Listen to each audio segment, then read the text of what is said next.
All right, starting with number one.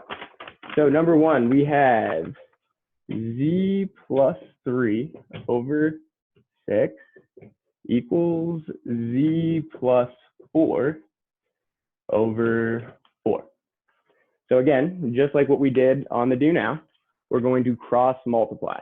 So we're going to take the numerator and we're going to multiply it by the denominator of the other ratio. So if you think of this, we can even think of it as like a distribution. So we're going to have 4 times z plus 3, and that's going to be equal to our other cross multiplication, which is 6 times z plus 4. And now you have a simple linear equation. So all you do is distribute the 4. So we get 4z plus 12 equals, distribute the 6, 6z plus 4. And then you're just doing inverse operations. So it looks like I have a bigger z term over here. So I'll subtract 4z, subtract 4z. So that's gone. And then I need my numbers on the other side. So I can subtract 4, subtract 4. So 12 minus 4 is 8. 6z minus 4z is 2z. We divide both sides by 2.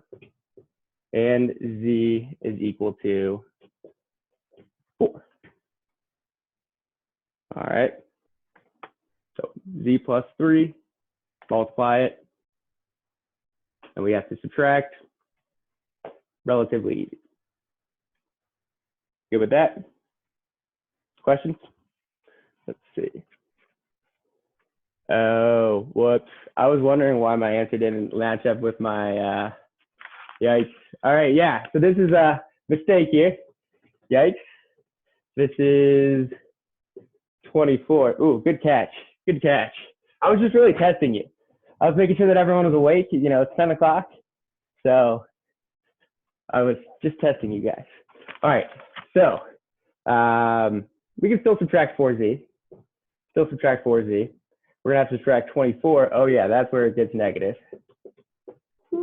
Negative 12 equals negative 2z divided by 2 divided by 2. Negative 6 equals z. All right, yeah, I was just keeping you on your toes. That's all I was doing. I was just making sure that you guys are paying attention. Shout out to everybody who was paying attention. It looks like a lot of people caught on to that. Whoops. Yes, Geraldine. Yes, it would be. Yes, Cassie. Sorry. All right. So that's number one. That's the right answer to number one. Negative 6 is equal to z. All right. Let's go ahead and go on to number 2. Rough start.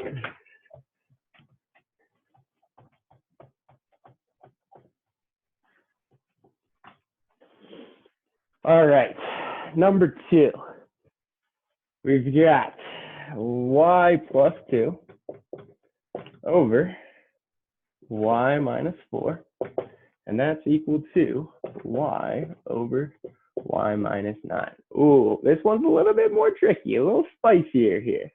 All right, we're still doing cross multiplication. So we're going to have y plus 2 times y minus 9.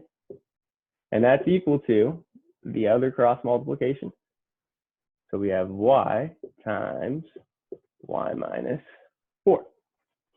All right, well, you know, if you have a binomial times a binomial, you can think like FOIL, if you want to think FOIL. I just think double distribution. So this first term needs to get distributed twice. So we've got y times y, which is y squared, y times negative 9, negative 9y. And then we need to distribute the second one, so plus 2y, negative 18. And then on the other side, just distributing a single one, we've got y squared minus 4y. All right, now, on the problems here, you can see like it says x may have 1 or 2 answers, or there may be 1 or 2 solutions. So the reason that you could have 2 solutions is that in some of these problems, we're going to have x squared or whatever the variable squared term. And you're going to see when we have that, we actually have to do some factoring to be able to solve. In this case, there's only going to be one solution because our squared terms are actually going to cancel out. If you notice on this side of the equal sign, we have a positive y squared. On this side, we have a positive y squared. So if we subtract y squared from both sides, that's gone. So we don't have to worry about having two solutions for this problem, but in the later examples, you are going to have to worry about two solutions. So you ready for that? All right, so now it's just a matter of combining like terms. Negative 9y and 2y would give you negative 7y minus 18. Negative 7y minus 18. And then over here, we just have negative 4y. So adding 7y to both sides, negative 18 equals positive 3y. Divide by 3, and I know that this is right, I think. Yes. Bam. All right. Did I do that one right? We good with that? Yep. Yes, y times y is y squared. All right, let me see. Yeah, so y times y is y squared here. Same thing, y times y is y squared. And because it's on both sides of the equal sign, we could subtract it from both sides, so it's gone. We don't have to worry about it at all. And then we just have our y terms.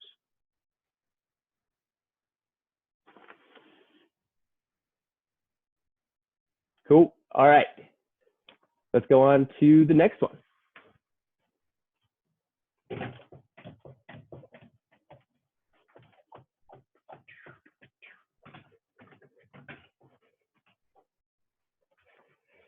All right, so number 3, we have u plus 5 over u plus 8, and that's equal to u plus 7 over u plus 4. So if you did not like doing the FOIL, then you're going to really hate this problem because you got to do it twice. So we've got cross multiplying here, cross multiplying here. So we have u plus 8 times u plus 7 equals u plus 5 times u plus 4. Go ahead and do this, do the double distribution by yourself. So see if you can do it, see if we can come up with the same answers.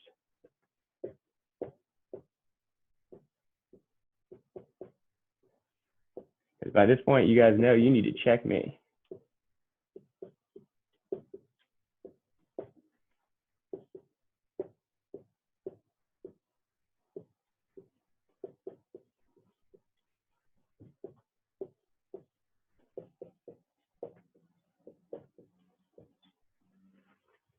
All right.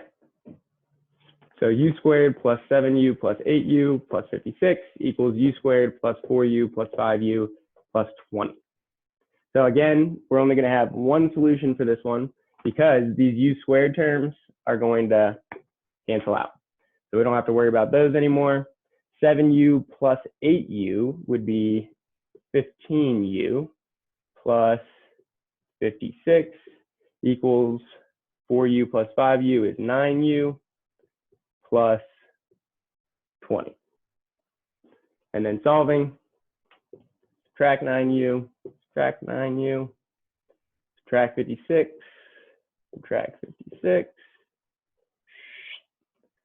We get 6u equals negative 36, divide by 6, and u equals negative 6. All right. Questions on this one? Gino and Chris, you guys didn't get the message about the private chat only. What's up with all this? I don't know. That is scary. I recognize that. I mean, IXL is it does have a mind of its own. It's a machine, so maybe it's taking over. I don't know.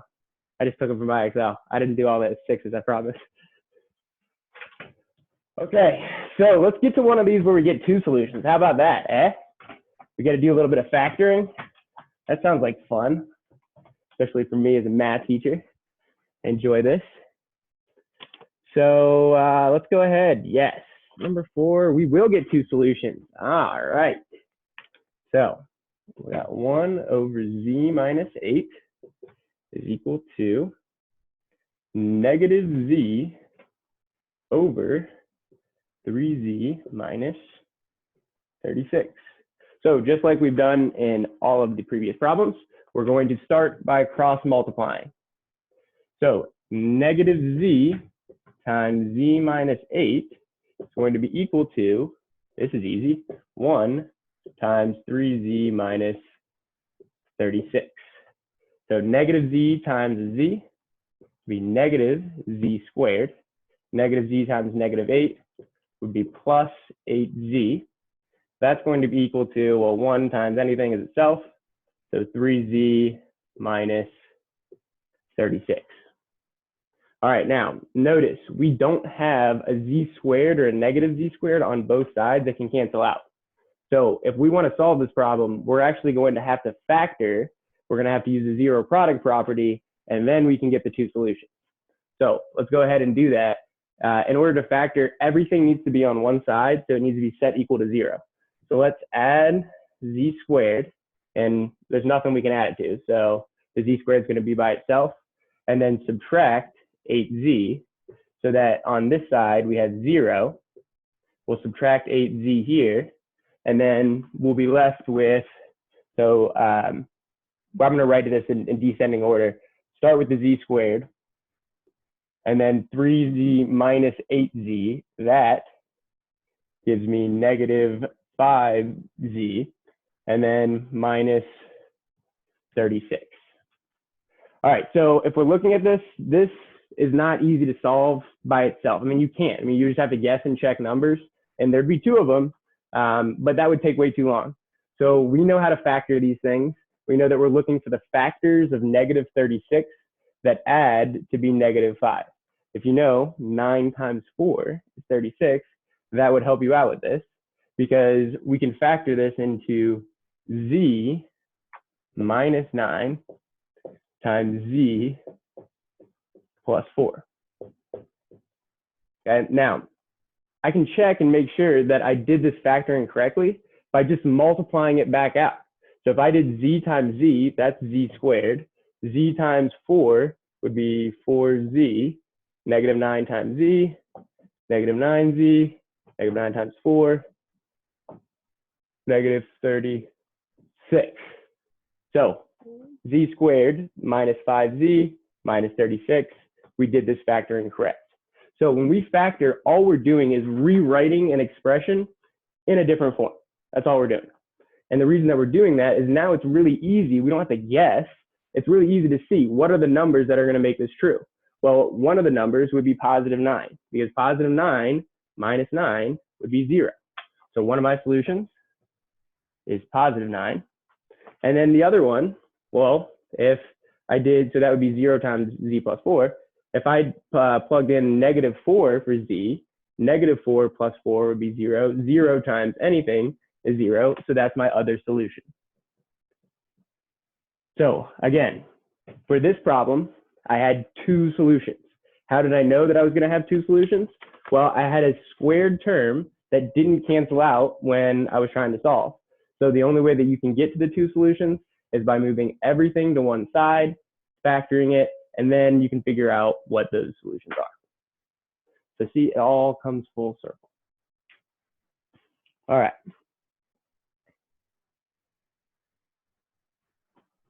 Yes, Geraldine, you could use the math thing in the calculator. Absolutely.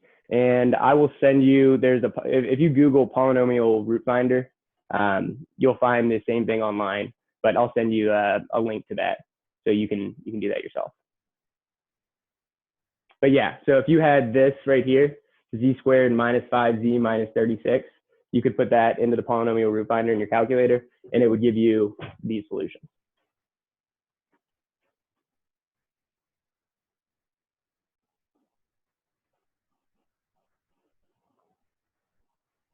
Okay, so this negative z squared term came from negative z times z. So that's where the negative z squared.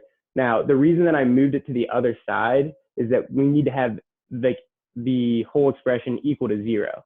So to get a negative z squared to the other side, I added the z squared. And that's how it moved over there.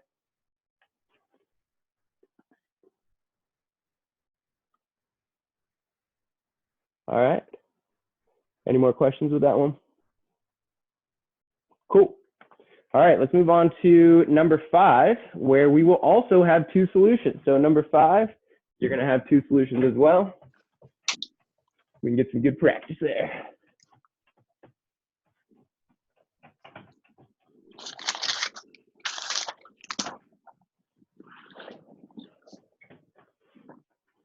Whoops.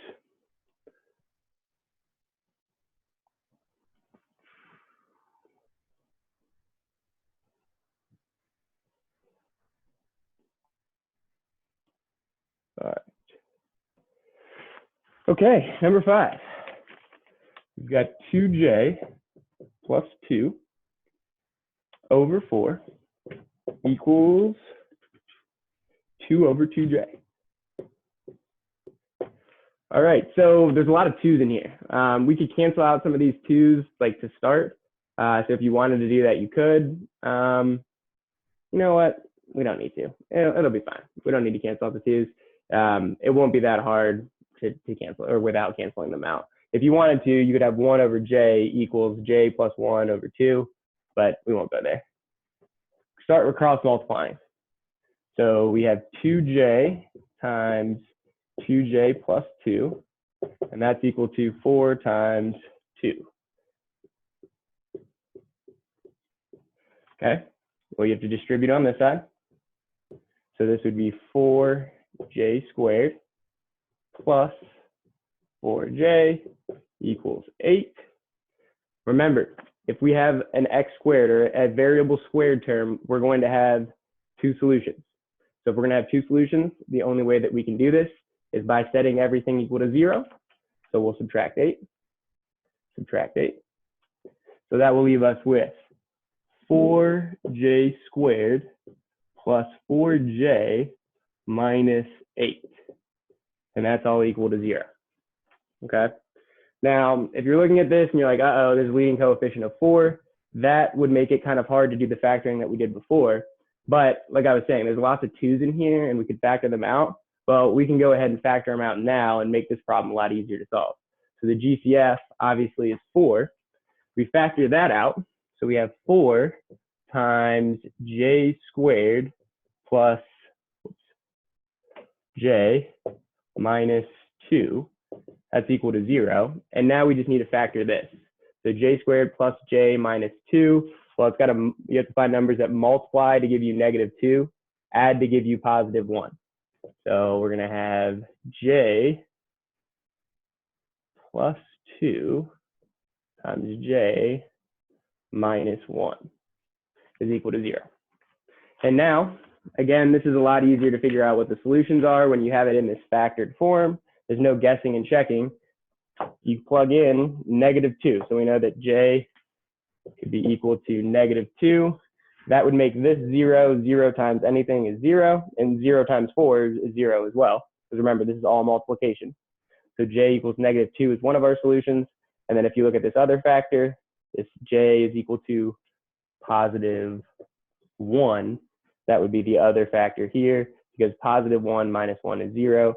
0 times all of this is 0. So these would be your solutions. Now again, if we had our calculators with us, we could just put this into the polynomial root finder, and it would give you your solutions of -2 and 1.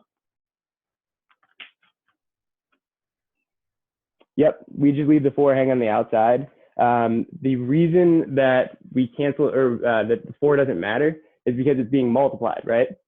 And so if we're trying to find the values for j that make this equation true, well, it doesn't matter. I mean, if we plugged in -2 for j, this would be 0 times, well, -2 minus 1 is -3. So 4 times 0 times -3, anything times 0 is 0. So it's true. So this 4, when we factor it out, doesn't matter at all because it's being multiplied by the other factors. the reason that I didn't cancel out the 2j here in the beginning is that, I mean, we could have. So we could have rewrote this as 2 times j plus 1 over 4 equals, then you have 2 over 2j. So, I mean, we could cancel out these 2's. So you would just have 1 over j equals, this 2 would make this would cancel, but this would turn into a 2. So we would have j plus 1 over 2. The reason I didn't do that is because I think it's easier to factor out the 4 down here versus doing it in the beginning. I think that makes it a little bit harder.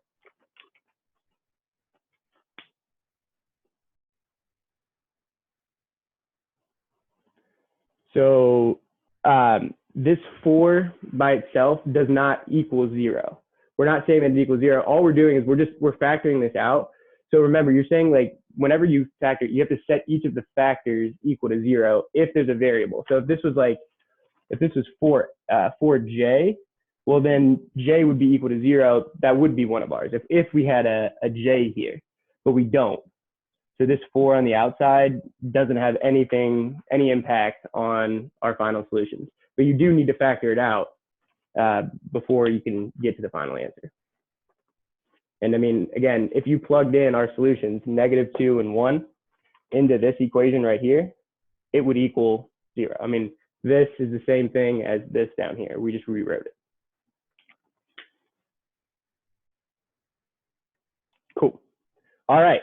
So we are on the last problem. Yippee, yippee, yippee. And of course, the last problem is one where we're going to have 2 solutions. So this is a good practice for one of the challenging ones. And then looks like we're going to wrap up right on time.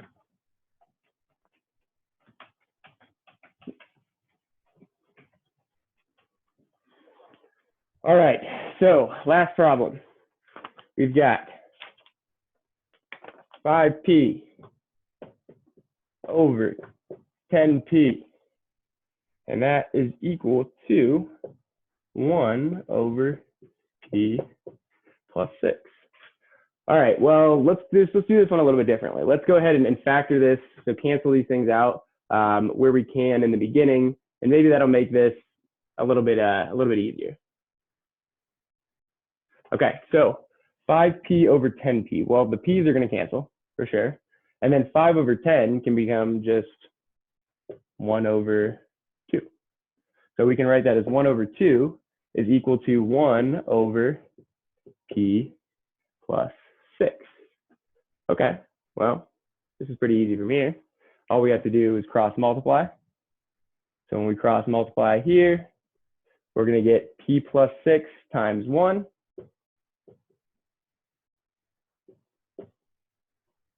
is equal to 1 times 2. So I lied, we don't have 2 solutions, we only have 1 solution. So 1 times p is p, 1 times 6 is 6, 1 times 2 is 2. And then it's pretty easy. All we have to do is subtract 6 from both sides, and we get p equals -4. All right. So again, in that one, it's easier if you cancel this out in the beginning. If you don't, then you're going to have an issue. It's going to be a lot harder to do to finally get to your solution. So again, if you can cancel these things out, definitely do that. It makes doing this at the end a little bit easier. Yeah,